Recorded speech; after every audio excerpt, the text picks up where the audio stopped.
Kita mulai Pak J. Bismillahirrahmanirrahim. Alhamdulillahirabbil alamin.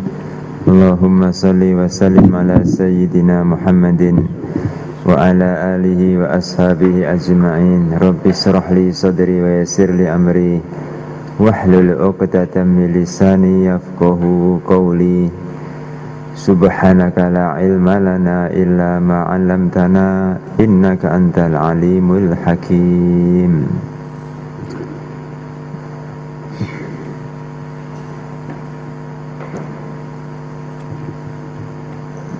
Tidak henti-hentinya seorang mukmin,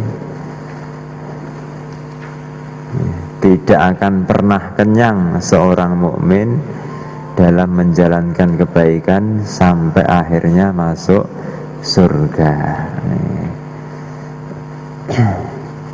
Makanya walaupun kita sudah melakukan kebaikan ini itu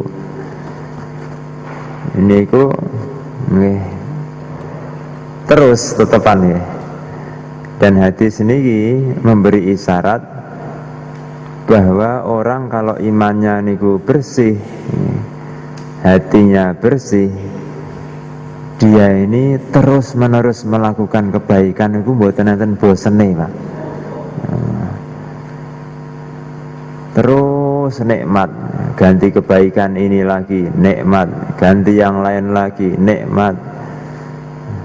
Kata Romo Yai dulu dalam majelis bayan beliau, kalau hidayah belum masuk, maka orang akan mengatakan, wong kok dikontok terus, opo yo iso. Itu kalau hidayah belum masuk. Masa suruh taat terus, apa ya bisa? Tapi ketika hidayah sudah masuk, dibalik, wong kok maksiat. Masa orang kok suruh maksiat kepada Allah, apa bisa?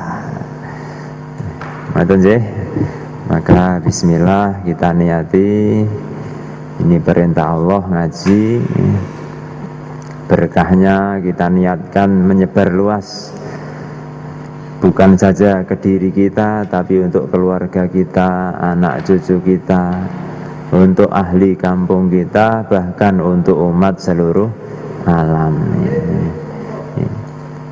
Termasuk di antara tanda kerisauan kita adanya kerusakan-kerusakan di berbagai penjuru dunia. Kita mulai perbaikan dari diri kita sendiri, nanti menyebar sampai seluruh alam. Bismillahirrahmanirrahim.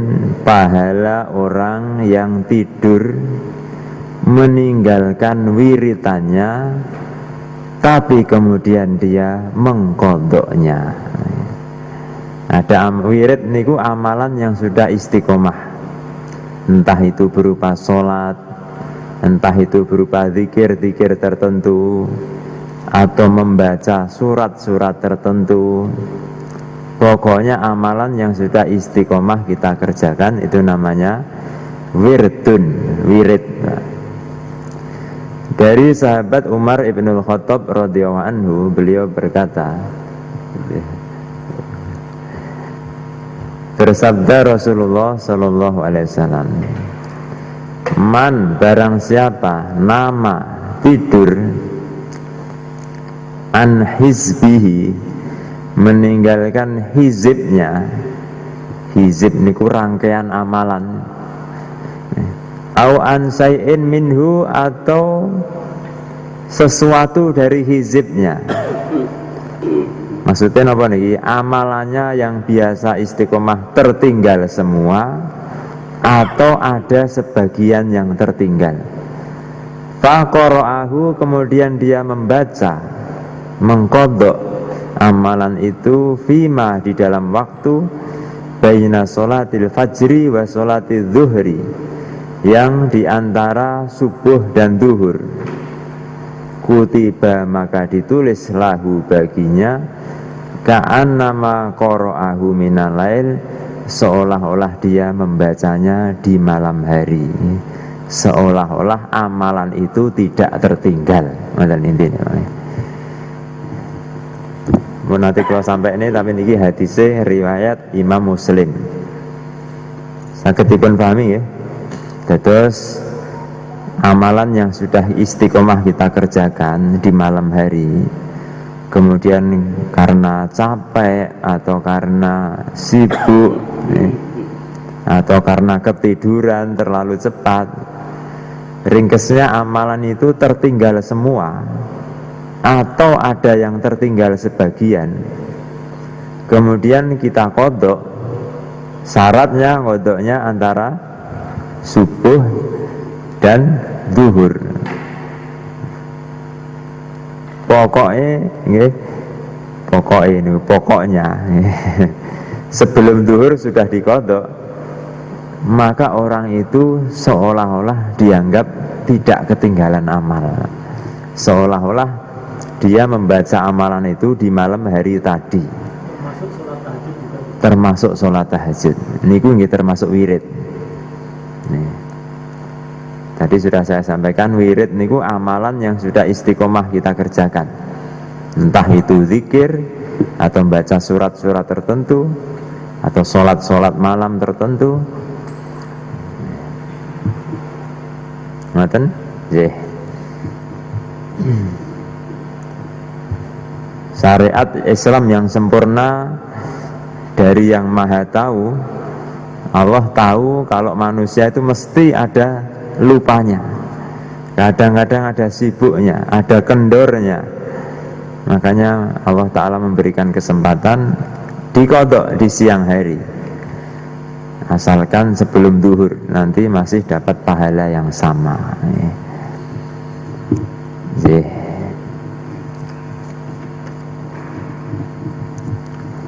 Sampai mana kita? Nah, saat menikah perdamaian, Pak. Suluh.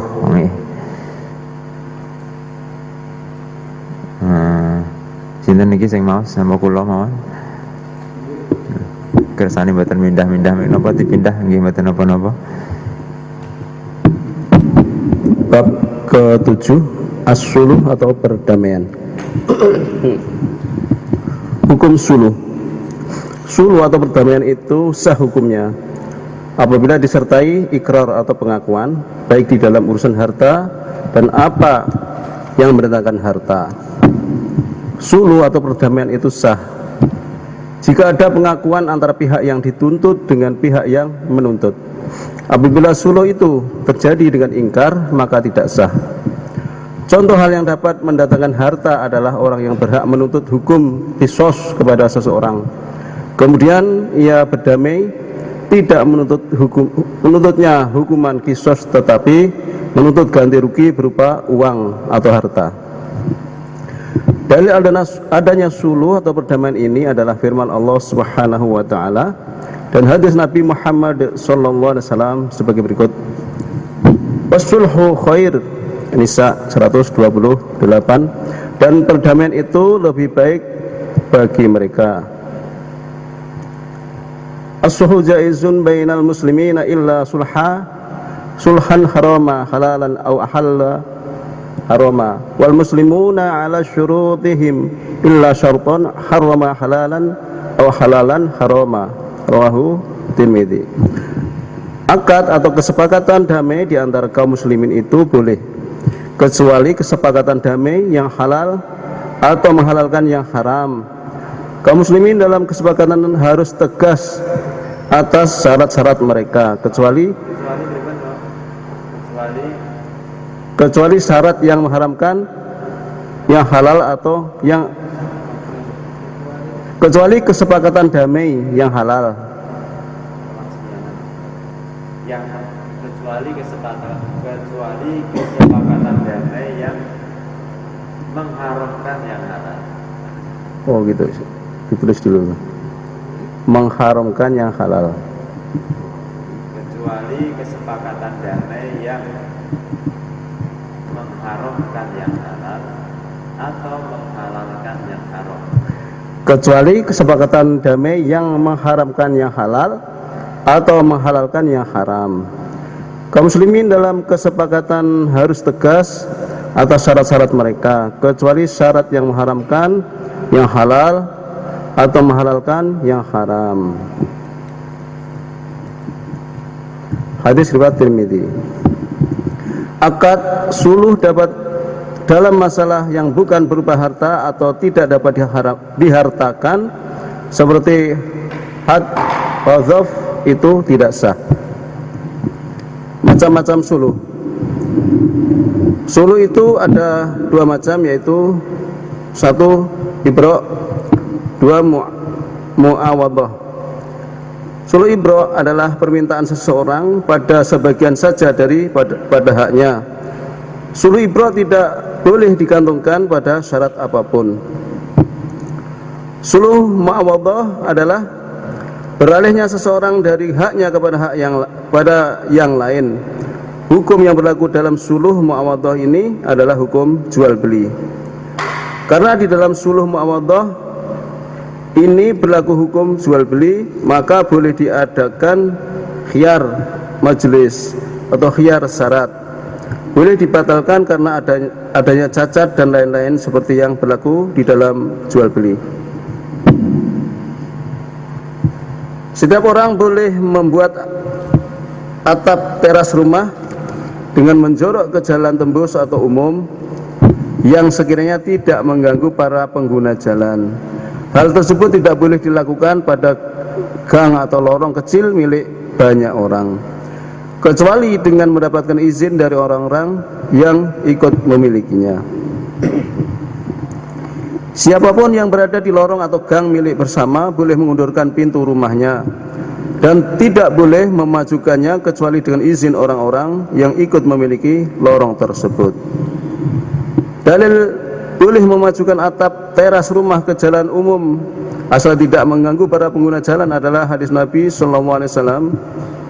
Sesungguhnya Nabi SAW pernah memasang dengan tangan beliau sendiri sebuah talang di rumah pamannya Al-Abbas radhiyallahu anhu yang menjorok ke jalan menuju masjid Rasulullah SAW. Hadis riwayat Ahmad, Al-Baihaqi dan Hakim. Dengan adanya nas tentang talang tersebut, kita dapat mengiaskan yang lainnya dengan talang tersebut. Apabila hal tersebut mengganggu atau membahayakan pengguna jalan atau menjorok ke jalan orang lain, maka tidak diperbolehkan. Berdasarkan sabda Nabi SAW, tidak boleh membuat mudarat pada dirinya dan tidak boleh membuat mudarat pada orang lain. Hadis riwayat Ibnu Majah. Habis. Ini bab perdamaian, Pak. Suluh bahasa Arab ini. Sulhun. Wonten Quran disebutkan wasulhu khair. Berdamai itu lebih baik bagi mereka daripada berselisih. Dan damai ini syarat sahnya harus setelah ada pengakuan. Begini contohnya, Pak. Misalnya Ali mendakwa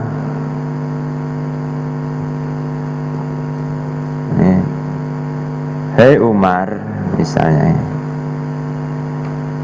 kau utang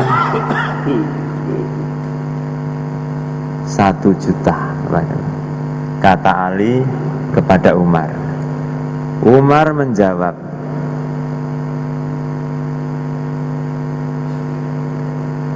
tidak, ini ingkar lagi. Tidak, saya nggak pernah hutang, atau tidak, itu sudah saya bayar, misalnya gitu. Tidak, itu sudah lunas, misalnya.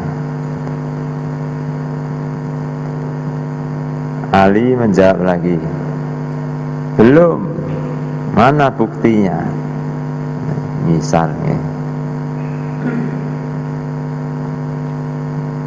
Umar jawab, pokoknya sudah, pokok ini. Dan ini kalau diteruskan ke pengadilan bisa saja. Menang siapa ini, Pak, kalau dalam maju ke pengadilan ini? Menang Ali. Menang pun ini. Tidak ada bukti. Menang yang terdakwa. Kalau dalam Islam menang terdakwa, menang Umar. Menang Umar. Tidak ada buktinya. Mana buktinya nih? Nih, buktinya nggak ada. Itu dalam pengadilan Islam yang menang Umar. Nggih. Ada satu kaidah, al-aslu bara'atu dhimmah. Asli keadaan setiap orang adalah bebas dari tanggungan. Ketika tidak bisa dibuktikan bahwa dia punya tanggungan, berarti kembali ke keadaan asal. Setiap orang nggak punya tanggungan. Nih. Oke. Dan ini kan nggak selesai. Maju pengadilan bisa, tapi alangkah bagusnya kalau suluh, damai. Tapi damai itu harus setelah pengakuan. Kalau damai sebelum pengakuan, contoh begini, contoh pertama nih, kemudian mereka damai,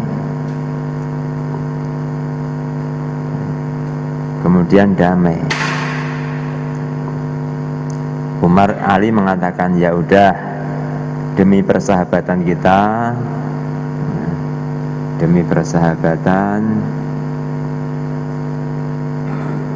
bayar aja 100.000 lah uang bensin. Umar mengiyakan nih, ya nggak apa-apa. Ini kan damai nih, demi persahabatan bayar aja 100.000. Ya udah nggak apa-apa, saya ikhlas. Begini nih hukumnya, tidak boleh, Bang. Hukumnya tidak boleh. Karena tadi mereka ini belum ada yang ngaku. Si Umar sebagai terdakwa dia masih ingkar, pokoknya sudah bayar. Kata-kata terakhir dia masih ingkar. Kok kemudian damai? Maka perdamaian ini enggak sah. Kenapa? Pertanyaannya, kenapa tidak boleh? Karena pasti ada kedzaliman di sini yang dilarang dalam agama. Sinten yang dizalimi? Seandainya yang benar itu Ali, bahwa Umar memang utang 1 juta, kok terus bayar aja 100.000, berarti yang terzalimi Ali. Umar mendolimi, Ali terzalimi. Tapi seandainya yang benar adalah Umar, bahwa dia sudah lunas, maka dia yang terzalimi. Akhirnya ada orang yang mengambil barang yang bukan haknya. Jadinya gini, suluh yang model seperti ini yang terjadi sebelum adanya pengakuan akan menimbulkan ada orang yang mengambil harta yang bukan haknya, maka nggak boleh. Nah, contoh yang boleh, yang sah. Kemudian Umar ngaku, tapi terus minta damai.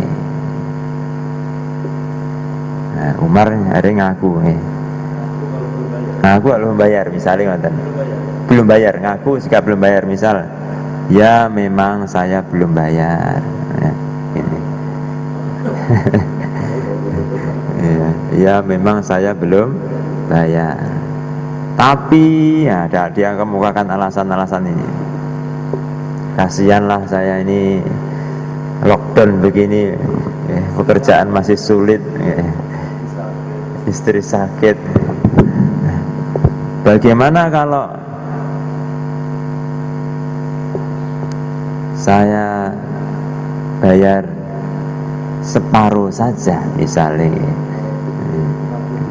Aku dulu. Bagaimana kalau saya ganti dengan barang ini? Belok ini, nah ini namanya. Terus si Ali mengiyakan, ya, ini ya suluh yang sah, suluh yang dalam Quran dikatakan wasulhu khair, damai yang seperti inilah yang bagus. Damai yang sebelumnya memang ada pengakuan. Ya, pengakuan ini menjadikan hak masing-masing itu jelas, Pak. Fungsinya pengakuan ini apa sih? Menjelaskan hak masing-masing. Ketika masing-masing hak sudah jelas, kemudian damai, maka nggak masalah damainya. Beda dengan yang atas, nggak ada sudahnya ini, diakhiri dengan masih ingkar, kemudian damai, berarti masih belum jelas sebetulnya yang berhak itu siapa. Kok kemudian damai, maka ada hak yang terzalimi, ada hak yang diambil, ada yang mengambil. Begitu ya prinsipnya, seperti ini dulu. Maka tadi disebutkan damai itu hanya boleh setelah didahului dengan adanya pengakuan. Bahwa umat itu sudah menyerahi kamu tidak ada buktinya. Yeah. Hal itu tetap menuntut. Terus itu yang melaporkan itu tapi tetap alih. Gimana? Yang umat sudah bayar, tapi tertuduh belum bayar, tapi belum ada buktinya bahwa sudah bayar. Atau terus umat sudah bayar, ini belum merasa sudah bayar. Oke. Hukumnya gimana? Lah asing maju teng pengadilan apa? Pengadilan tetap alih. Ya kalau mau suluh damai yang sah ya harus ada kata sepakat dulu. Tapi yang ada damai otomatis kemarinnya atau alih? Permintaan damai boleh dari siapa saja nih, nggak mesti harus dari pihak terdakwa, tapi boleh saja yang dakwa malah yang ngajak damai boleh juga. Yang jelas harus ada kata sepakat atas hak yang diperselisihkan itu. Kalau si Ali tidak bersedia berarti batal pertama itu. Iya, batal.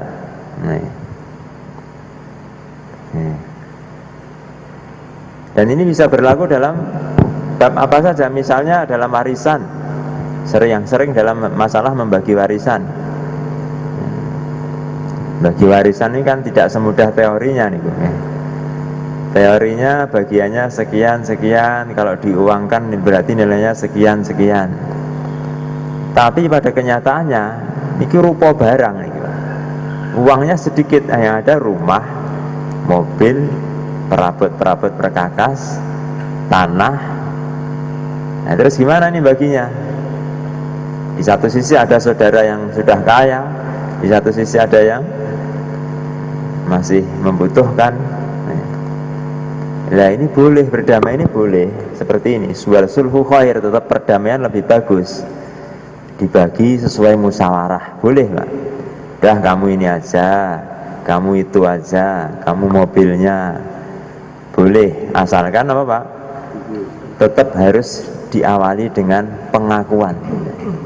Pengakuan apa kalau dalam bab warisan itu? Pengakuan hak masing-masing. Jatai aslinya si A itu sekian persen, setengah. Si B asli jatahnya 1/6, si C asli jatahnya sisa.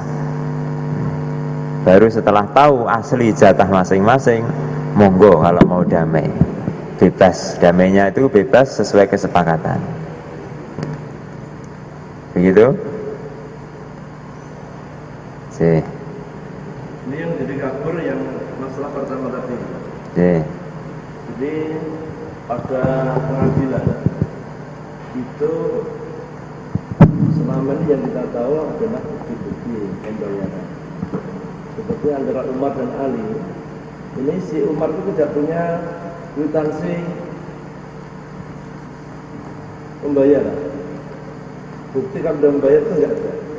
Tanda terimanya enggak ada. Istilahnya ngeyel, tidak ada yang mau mengaku. Tapi bukti tidak ada. Tapi ngeyel pengakuan dan bayar. Nah, itulah namanya perselisihan nih, ngoten niku. Tetap kalah. Harus ada yang ngaku dulu baru bisa damai yang dengan benar. Harus ada yang menerima tuntutan pihak lawannya, kata-kata musuhnya. harus ada pihak yang menerima Kalau tidak mau damai akhirnya pengadilan. pengadilan. Nah, Seperti tadi yang menang yang mana? yang menang ya Umar, Walaupun nggak punya bukti pembayaran. walaupun nggak punya bukti. Sebentar. Saya. Oh, yang menang Ali. Bahasanya dilihat. Kalau bahasanya tidak, itu sudah lunas, yang menang Ali. Jadi kata-kata ini mengandung arti, okay, Umar ini sudah utang, tetapi yang diperselisihkan adalah lunas atau belum. Jadi dengan kata-kata ini tersimpan sebuah pengakuan bahwa Umar memang betul-betul punya utang. Cuman yang diperselisihkan adalah lunasnya atau belum. Lah lunasnya nggak ada bukti, berarti kalah dia. Tapi kalau jawabannya Umar ini tidak, saya nggak utang, menang dia, Pak. Ini kalau Umar jawabnya lain ya, saya tidak pernah hutang. Nih, kalau jawabannya begini, nomor 1, nomor 2. Kalau jawabannya itu jawaban yang pertama, kata Umar menjawab tidak, utang itu sudah lunas, maka dia kalah. Kenapa kalah? Di sini ada pengakuan bahwa dia sudah, utang itu memang ada, cuman lunas enggaknya inilah yang diperselisihkan, dan dia nggak punya bukti pelunasan, kalah dia. Yang bayar kalau saya tidak utang. Itu malah menang. Itu malah menang. Malah menang, Mbak. Saya nggak utang, malah menang. Buktinya apa? Saya pernah utang ke kamu. Pun kalah niku.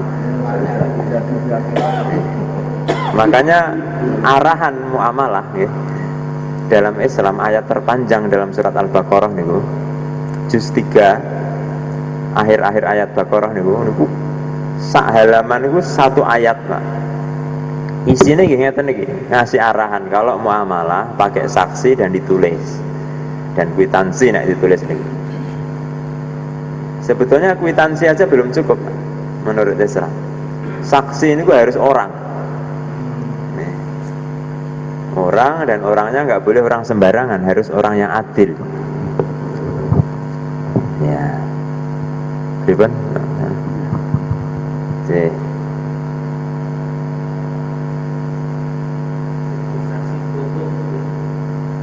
Foto, tulisan, CCTV itu nggak bisa jadi saksi.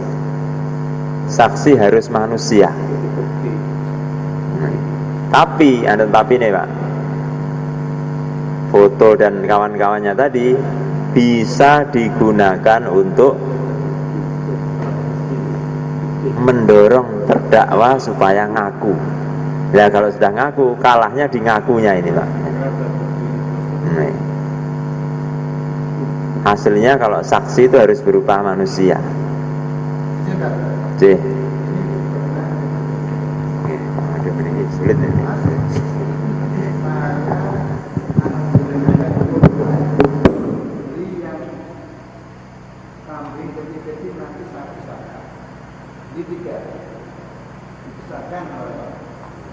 Setelah waktunya korban, alasannya satu mati, satu akhirnya tidak cukup. Nah begitu, kalau dituntut tidak ada bukti, ikhlaskan aja. Ikhlaskan satu mati, dia korban. Masya Allah.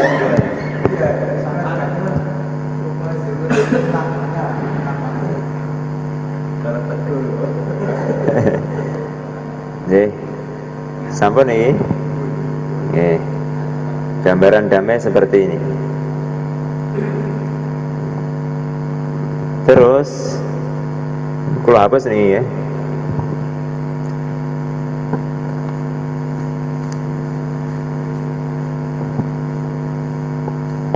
Kenapa kok damai harus didahului oleh pengakuan dulu. Ceritanya ngeten iki wae.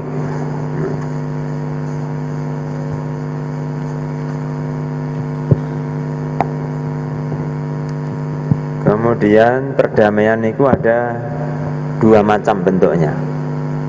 Suluh ini tadi, suluh ini ada dua macam. Yang pertama namanya suluh ibrok. Ibrok itu pembebasan hak. Pembebasan hak. Contoh yang tadi, Ali bilang begini, ya sudah, bayar 400.000 saja. Berarti seolah-olah dia hanya menarik 400.000, membebaskan yang 600.000. Jadi kan utangnya 1 juta. Ini namanya ibrok, pembebasan hak. Ya, dan ini nggak bisa ditarik kembali. Pun kadung diomong ke, ya berarti pun berlaku. Seperti hukumnya pembebasan. Utangmu Pak, tak bebaskan 600. Utangmu kok aku kan 1 juta. Yang 600.000 tak bebaskan. Nggak jadi. Bayar aja Pak, saya lagi butuh nih. Nggak boleh. Sudah kadung dibebaskan, ya, tidak boleh dituntut kembali.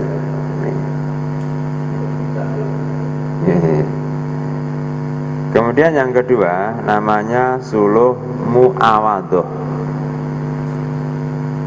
Muawadoh niku minta ganti. Oke, terus seolah misalnya minta ganti muawadoh. Misal dengan motor atau sepeda, 1 juta kok nih. Misal dengan sepeda. Jadi seolah-olah Ali, seolah-olah nih, dia menjual utang 1 juta, seolah-olah nih, menjual hak utang, menjual piutang 1 juta, dibeli oleh Umar dengan harga sebuah sepeda. Makanya suluh muawadoh minta ganti ini hukumnya seperti jual beli. Suluh muawadoh ini hukumnya seperti jual beli. Dalam jual beli, kalau barang cacat boleh dikembalikan. Ini pun begitu. Ya udah, kamu ganti sepeda aja nggak apa-apa. Ternyata sepeda yang dikasih ke Umar cacat. Maka Ali berhak menolak. Wah, nggak situ, no. Saya batalkan. Suluhnya batal, boleh. Ini hukumnya seperti jual beli. Karena seolah-olah Ali menjual piutangnya 1 juta ke Umar, dibeli dengan harga sebuah sepeda. Seolah-olah jual beli, maka hukumnya seperti jual beli.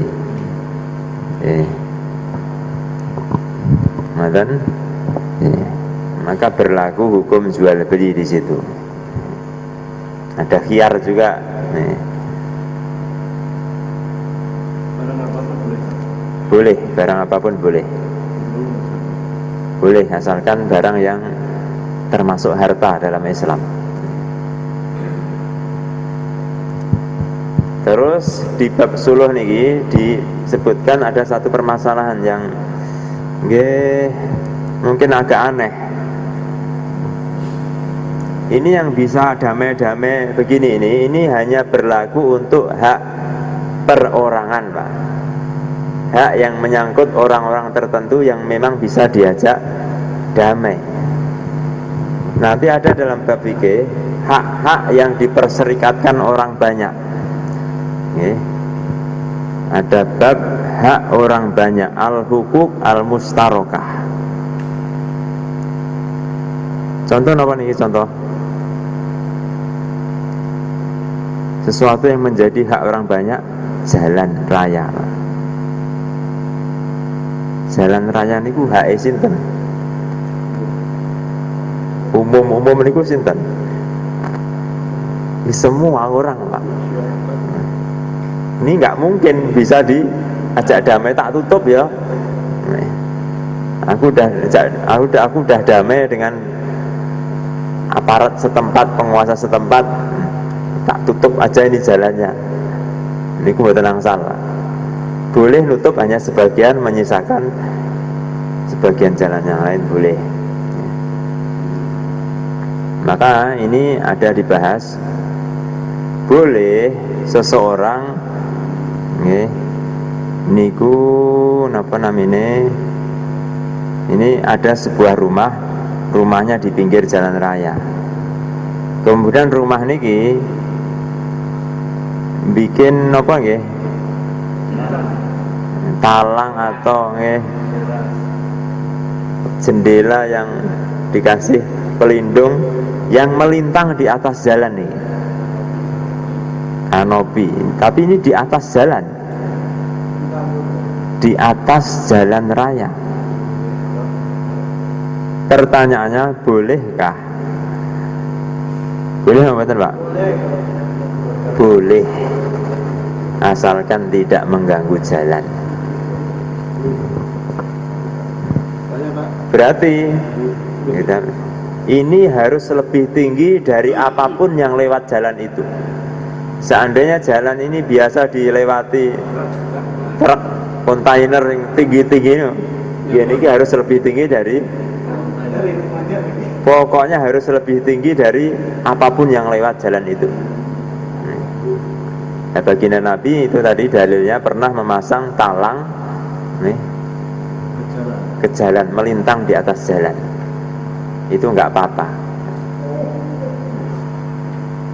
Bagaimana kalau pendek, agak mengganggu jalan tapi sudah izin dengan masyarakat setempat? Enggak boleh, karena jalan bukan milik masyarakat setempat. Maka masyarakat setempat nggak bisa diajak damai ini. Kalau ngajak damai harus seluruh orang Indonesia. Jalan raya di mana saja. Semua. Nih. Dari mana? Apanya itu?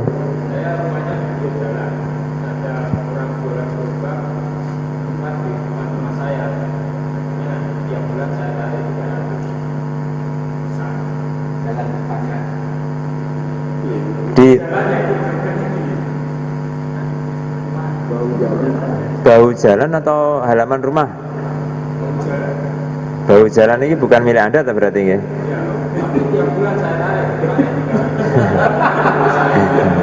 Ya.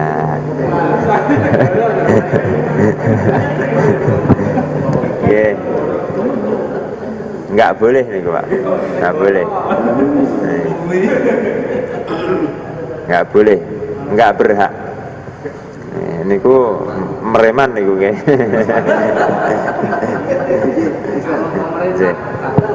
Saya di perumahan ya. Depan rumah saya itu pas depan tanah saya itu ada saluran got. Kemudian kami tutup. Nah itu pagar kami di atas got, bukan jalan umum, got. Kenapa dibuat situ? Mobil biar bisa ditutup. Tetapi ini got, bukan jalan umum.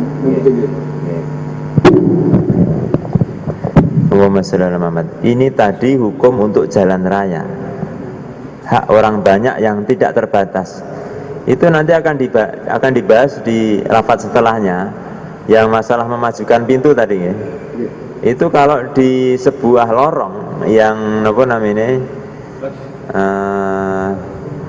sebuah jalan yang intinya terbatas, jalannya itu terbatas, yang berhak atas jalan itu hanya beberapa orang. Ini bisa diajak damai, termasuk memajukan got, seandainya menutup jalan di perumahan itu boleh-boleh saja, karena jalan di perumahan ini hanya milik, haknya ini hanya untuk satu perumahan itu pun nggak semua.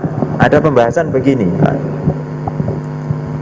misal niki perumahan menjorok ke dalam, oh ini jalan raya ini, ketinggal ya gambarnya ke atas kan.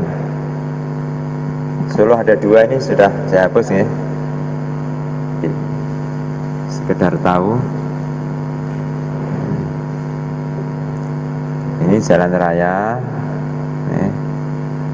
terus ada gapuro nih. Anggap saja perumahannya hanya satu lorong begini, dan ini juga banyak juga. Nih, jalan buntu. Rumah. 1, 2, 3, 4, 5. Niki jalan ini hak orang yang terbatas nih. Beda dengan jalan raya. Jalan buntu ini atau jalan dalam perumahan itu jalan yang menjadi hak orang yang terbatas. Maka ini bisa didamai, bisa suluh di sini. Ya. Jangan mau ngapa-ngapain asalkan disetujui yang punya hak, ini boleh. Oke. Terus ada pembahasan begini Pak. Haknya orang pertama itu hanya dari pintunya sampai ke gerbang perumahan Pak. Haknya orang kedua lebih lebar segini. Haknya orang ketiga segini. Orang keempat, orang kelima.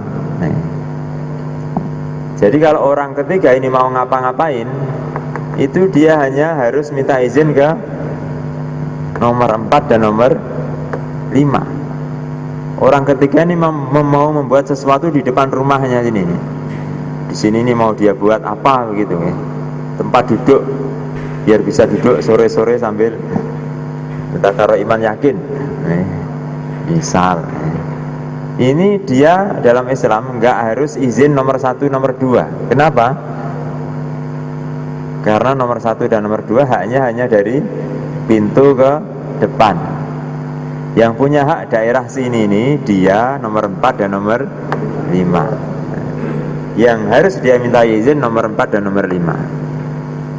Kecuali Pak, kecuali kalau di sini ada fasilitas umum. Di ujung lorong gang ini ada misal musola. Ini berarti sebuah fasilitas umum yang menuntut untuk nomor 1, nomor 2 mundar-mandir ke sana juga. Maka haknya jadi merata kalau begitu. Kalau di ujung lorong ini ada fasilitas umum, maka haknya jadi merata. Intinya kalau yang model-model perumahan gitu bisa disuluh Pak, bisa diajak damai asalkan disetujui oleh lingkungan maka boleh. Padahal itu makan jalan. Ini kan makan jalan. Nggih, ini makan jalan boleh. Kalau yang kamu punya itu tidak ya, makan jalan. Nggih. Nggih. Itu saya juga itu.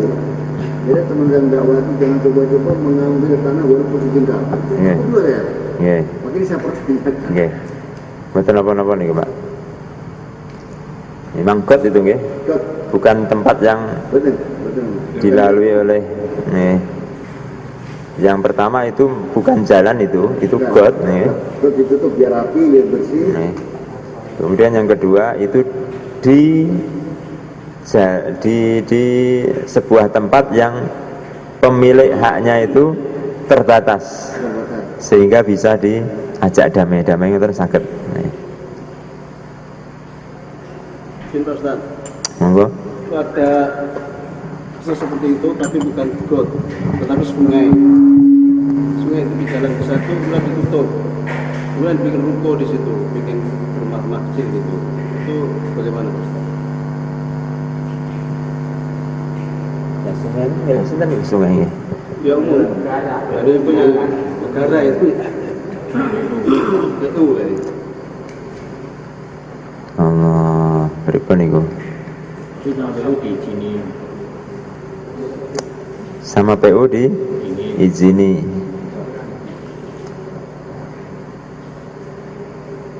Belum tahu Pak ulama. Sungai ini apa masalah Muhammad? Nah. Itu kalau di kelurahan saya Pak, membangun di atas sungai, intinya izin pada PU. Kalau boleh berarti Ya. boleh. Nyatanya untuk pos kampung itu kebanyakan di atas sungai. Nggih, nggih. Umumnya yang ke sana kenapa harus izin? Dikhawatirkan untuk perumahan rakyat. Itu yang nggak boleh. Karena itu kan luas loh, sungainya kan lebar. Nggih. Mungkin bisa aja boleh ini kalau di perumahan boleh Pak ya.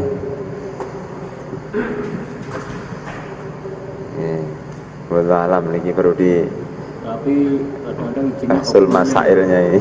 izin oknum, Nggih. bukan langsung resmi dari oknum. Nah, nggih. Kalau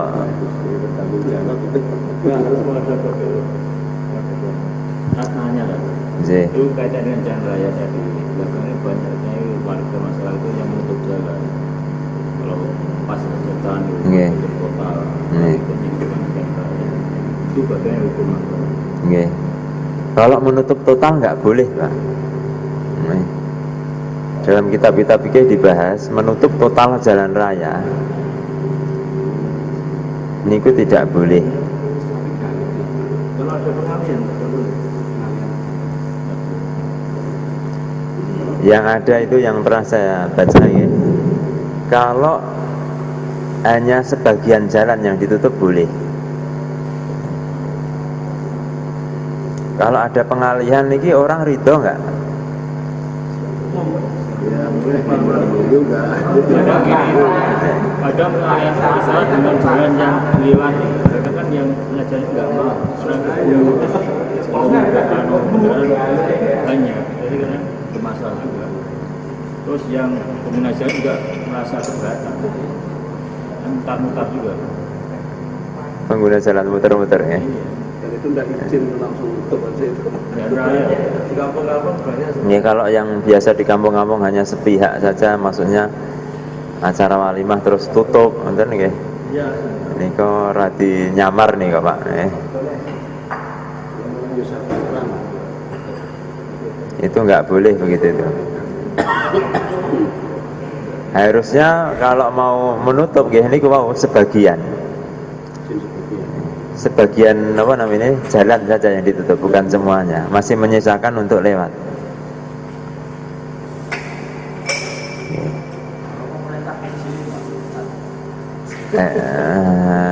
Nggih. Lah niku lah masalahnya ini jalan niki milik seluruh orang niki. Nih. Mungkin ya walau alam, tapi kalau acaranya itu acara yang betul-betul resmi, nih. Acara maksudnya bukan acara yang menyangkut orang banyak, memang ini kebijakan dari pemerintah. Jalan ini ditutup karena sedang ada apa demo, apa upacara, itu mungkin nggak apa-apa. Sifatnya untuk kepentingan orang banyak dan memang jalannya guys begitu itu. Ngoten riyen nggih. Ini kira dirumit. Termasuk ini Pak. Polisi tidur niku nggih bahas niku Pak. Itu nih kalau Niku nggih rati rumit niku nggih. Nggih. Nggih. Apa namanya Pak? Kita bergaduh. Pita penggaduh. Sing dedek-dedek ngoten niku. Jadi polisi itu bahasa masyarakat. Iya, dari yang resminya Kita bergaduh.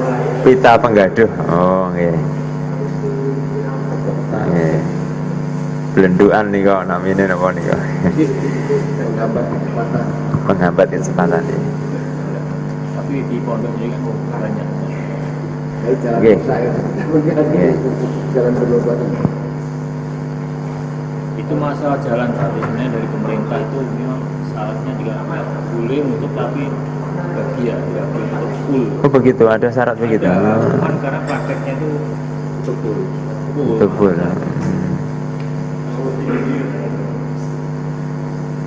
Cukup dulu, kita sambung pada maghrib insyaallah. Mugi-mugi barokah makbul. Amin amin. Subhanallah bihamdihi subhanallah bihamdihi. Assalamualaikum warahmatullahi wabarakatuh.